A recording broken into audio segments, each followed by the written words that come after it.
Abakunzi ba Muratwa TV muriyegerejwe, turakomeje ni rya somo ryacu ryo kwiga gusuka.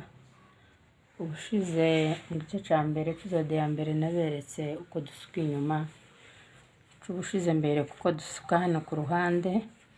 Uyu munsi tugiye kubereka uko dusuka imbere, ari naco gice cya nyuma cyo gusuka nyabutatu.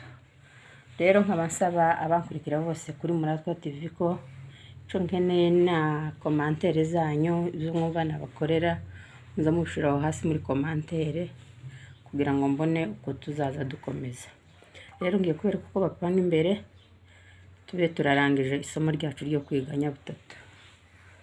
Tukomeze. Nta bindi ni bya bindi, ni ugusokoza, warangiza gusokoza umusatsi wa noga no gukata. Ni kwa kundi ico mereka gusa gitandukanyeho n'ukuntu umuntu abipanga. Twagiye.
Ko ntaho bitandukaniye nubwo ari imbere, ariko icyo bisaba no kurushira ku murongo ukabipanga.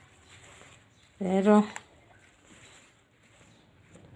abankurikira kuri Muratwa TV ndabasaba gukora subscribe, gukora like, gusharinga n'abandi, cyane cyane munandika commentaire, kuko nibwo nzaza menya ko mwakurikiye mukambaza ibibazo, kuko ndi tayari kubibasubiza. Nicyo cyatumye mbishira hano kuri YouTube kugira ngo umuntu wese icyo adasobanukiwe azambaza musobanurire, naho nimuceceka sinzamenya ico mwakunze n'ico mwagaye, ariko nimutera komantere nanje bizamfasha no kumva umurongo ngenderaho. Mbasaba rero komante muri benshi bayireba, nibyo binereka ko murimo kunkurikira, mwakoze komantere nyinshi. Komante, mukore subscribe batarazikora, kore na za like, sharinge no ku bandi kugira ngo babibone.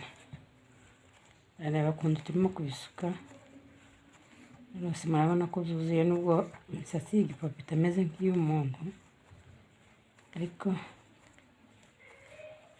ibyo ukora hano ku gipupe iyo ugeze ku muntu urabyegeranya kurenza ko wakagombye kubyegeranya ku gipupe. Murabibona ko imbere byuzuye, nuko niko umuntu agenda asuka, nubwo hano agenda asigara, ariko nyine ni ukubera umusatsi w'igipupe uko uba uteye. Nkaba mbasaba ngo subscribe zibe nyinshi, like zibe nyinshi, komantere zibe nyinshi. Murakoze, ubwo naho gutaha tuzosubira.